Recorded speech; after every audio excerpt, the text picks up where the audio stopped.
Welcome to the last breakfast. Please enjoy the video. You start by confirming prerequisites. Update the Google app, sign into the correct Google account, and make sure your device is online. Once done, open the Google app, tap your profile, then navigate to Settings. This gets you straight into Assistant controls. Make sure you grant any permission prompts so settings appear. Otherwise, options remain hidden. You're now positioned to change the assistant model and voice without delays, and this first step avoids wasted navigation.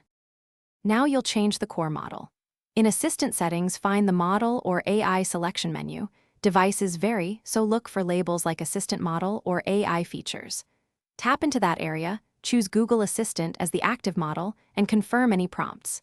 Next, fine-tune voice, language, and personalization options so the assistant behaves as you expect.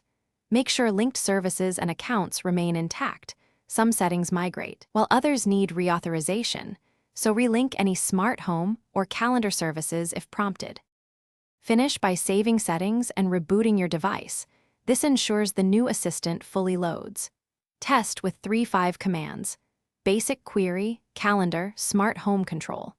If responses still use Gemini or are inconsistent, reauthorize linked accounts in Assistant settings, then clear the Google App Cache or reinstall the app. One key troubleshooting tip: log out and back into your Google account after reinstalling.